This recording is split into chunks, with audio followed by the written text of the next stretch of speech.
storms. What does this tell you about the presence and the power of God?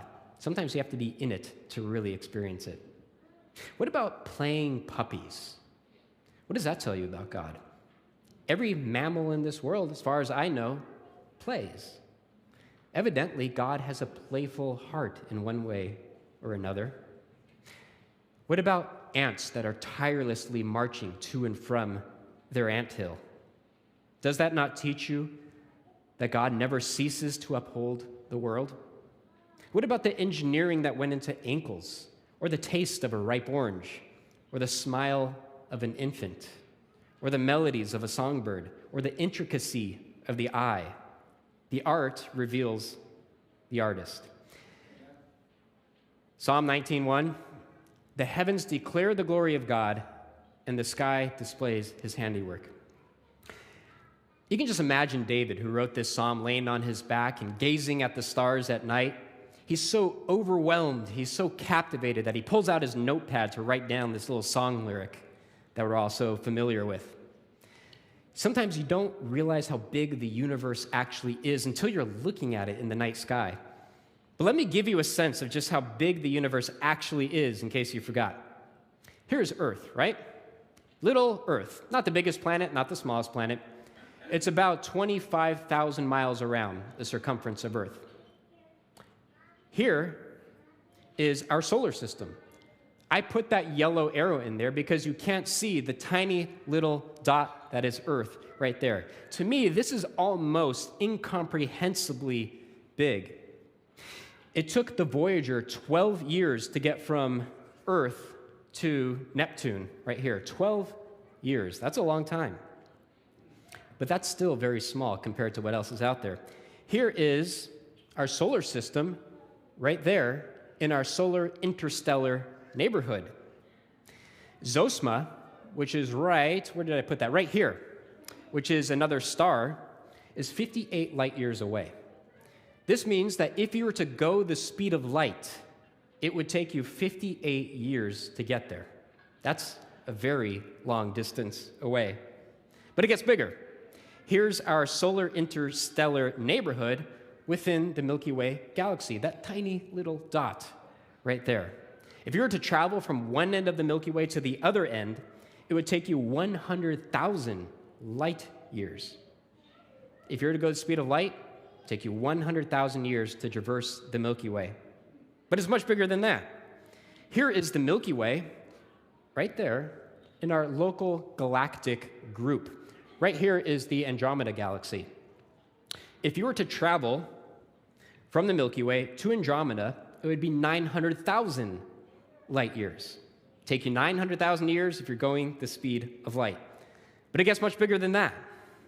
Here is our local galactic group right there in the Virgo supercluster, that little cluster, that little dot. If you were to travel from one end of the Virgo supercluster to the other end, it would take 110 million years only if you're going the speed of light. That's a long ways away, incomprehensible ways away. But that's still kind of small. Here is our Virgo supercluster within our group of local superclusters. I don't know why they call it local at this point, but it is right there. Corona Borealis is 964 million light years away. And then finally, here's our group of local superclusters, that little dot right there, within the observable universe. I don't know if there's a point to give you a number at this point. These numbers are just meaningless at this rate. That's a huge place. It's an incomprehensible place. Up until the 20th century, it was generally believed that the universe existed eternally. It existed in a steady state. But with the advent of contemporary cosmology, it has confirmed the simple statement, an elegant statement uttered thousands of years ago, that in the beginning, God created the heavens and the earth. This single verse, the first verse of the Bible, arguably contains the most profound sentence with the farthest reaching implications than any other sentence that has ever been put on paper. Out of nothing, God created everything. There's a Latin phrase that theologians often use, creatio ex nihilo. Creatio ex nihilo means creation out of nothing. Now, I know that thousands of years of Judeo-Christian history has sort of familiarized us with this concept. It's nothing new, it's nothing novel, it's nothing original, we know it. But this would have been so strange and so foreign at the time when it was written that it would have perplexed most readers. In the ancient Near Eastern world, the gods created the universe, and they did it out of pre-existing material. One god would create the earth out of the bones of another god, and create the sea out of her blood, and so on. But not so in Genesis. There's no pre-existing material to be found. In the beginning, it was just God. He created the heavens and the earth, or we would call the universe, out of nothing. Now, close your eyes for a moment. Try to imagine something. Now, actually, do the opposite. Try to imagine nothing. Can you? I know what you're actually thinking of, because I'm thinking of the same thing. You're thinking of this, right? Empty, black space. That's your nothing. But of course, empty black space isn't nothing, that's something. When we say that God created the universe out of nothing, we don't mean that there was this stuff called nothing that he created the universe from. We mean that he created it out of non-being. The whole idea of non-being is utterly incomprehensible to us. It's beyond the reach of our imaginations. You cannot think of nothing because non-being is not the object of thought, because it's not an object at all. Aristotle said, I think he defined nothing the best when he said, nothing is that which rocks dream about. But God's imagination is limitless. He did not need to consult other gods before creating the world. He didn't need to come up with a drawing board and read his favorite book to get some inspiration. He thought up the beauty and the complexity of the world purely out of the infinitude of his imagination. He thought up the color blue and hummingbirds and H2O. He thought up photosynthesis. He thought up toenails. He thought up sneezes and cool breezes and camel humps. He thought up mothers and music. He thought up the idea of food, something we're all happy he did. And if you think about it, food's a little strange, isn't it? We are taking material we find in the world and we're putting it into our bodies so that it will sustain our lives. And yes, he even thought up spiders for a reason that I will never understand throughout all eternity, although I have a suspicion, this is just my theory, that spiders are directly resulted from the fall of the world into sin in Genesis chapter 3. I don't have any evidence for it, but I just like believing that. Out of nothing, God created everything. But we're still left with this last question. Why? Why did God choose to create? Was it even a choice at all? Was he compelled to create for some reason? If it was a choice, why did he make it? Was he lonely and he was in need of some companionship? It's important to keep in mind that God is in need of nothing outside himself. In the book of Acts, chapter 17, verse 25 says, God is not worshipped with men's hands as though he needed anything, since he gives to all life, breath, and all things. God is self-sufficient, self-contained, self-fulfilled. There is nothing that we can give to God that he does not first possess within himself, including companionship. God has existed eternally within the society of three divine persons, the Father, the Son, and the Spirit. So it's not because he was lonely, but nor was it because he had to create the world, as though he was compelled to do so. God has no obligations like that because he is sovereign. There's nothing above God that obligates him to do anything. So if he created the world, it could not have been because he's lonely, but it also could not have been because he had to. Creation had to be a free act of God. Now, the reason why he did this, I think, is actually embedded in the first chapter of the book of Genesis. Let's look at verse 2, since we already read verse 1. Now the earth was without shape and empty, and darkness was over the face of the watery deep. But the Spirit of God was moving over the face, or the surface, of the water. So before God fashions and forms the earth, it was a watery, lifeless void, dark and empty, as the text says. So what does he do? He fills it with light. Then he creates the oceans, and we're not going to look at all the days of creation, but we know how it goes. He creates the oceans, and he fills the empty oceans with marine life. He creates the sky, and he fills the sky with the birds of the air. He creates the land and fills the empty land with animal life. Are you beginning to see a pattern here? He creates space, and then he fills that space. He is building something layer by layer by layer, and he's assigning a function to each of the things he creates for the purpose of something that he is going to create at the end.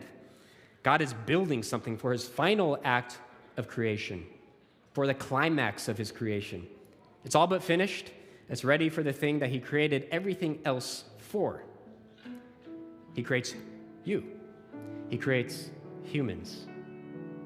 In Genesis 1:28, he then says to the first humans, Adam and Eve, God blessed them and said to them, be fruitful and multiply. Fill the earth and subdue it. Rule over the fish of the sea and the birds of the air and over every creature that moves on the ground. God creates the world for humans to rule over.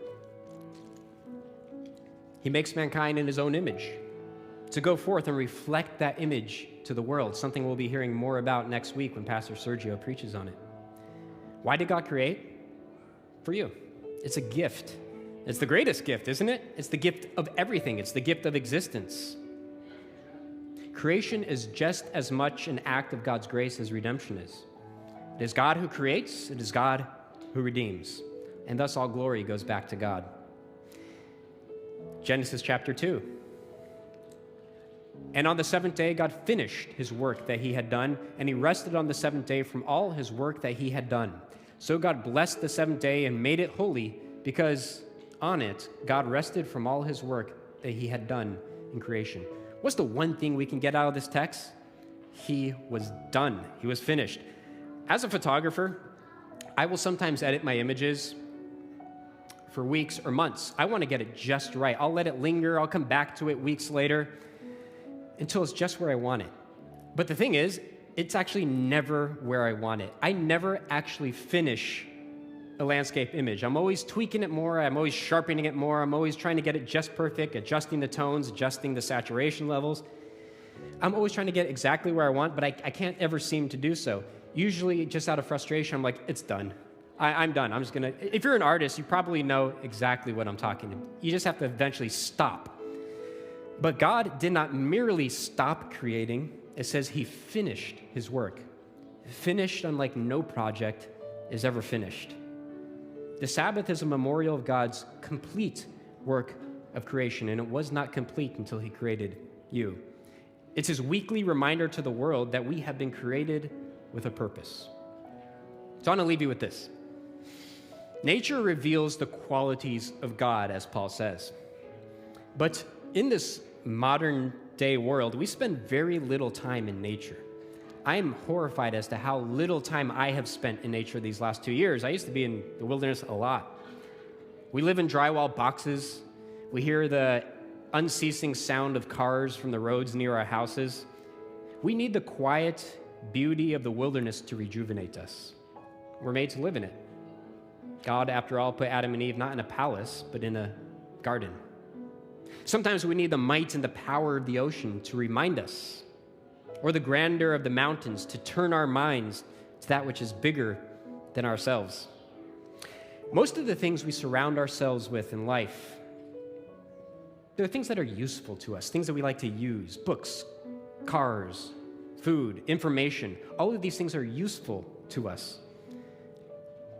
But you enjoy nature not for what it does for you, not because it's useful to you, but simply for what it is. The sunset, the waterfall, the redwood tree, these are not useful to you, but they're good for you. Why do you get that inexplicable feeling of nostalgia when you behold the natural beauty of the world? I think that's the best way to describe it, is nostalgia. It is a reminder of a longing for our true home that God has prepared for us. The beautiful natural scenery of the world, they're whispering our true home to us. So the challenge is this: make time to go out in nature this year. Spring is just around the corner. Schedule a trip to Mount Rainier. We're only a few hours away. Visit some of the waterfalls in the Columbia River Gorge on the way to Portland. This summer, I'm planning to take a couple backpacking trips with some of the young adults. If you're interested, let me know. We'd love to have you come. Let God speak to you through the things that are made, and I can guarantee you will not be disappointed.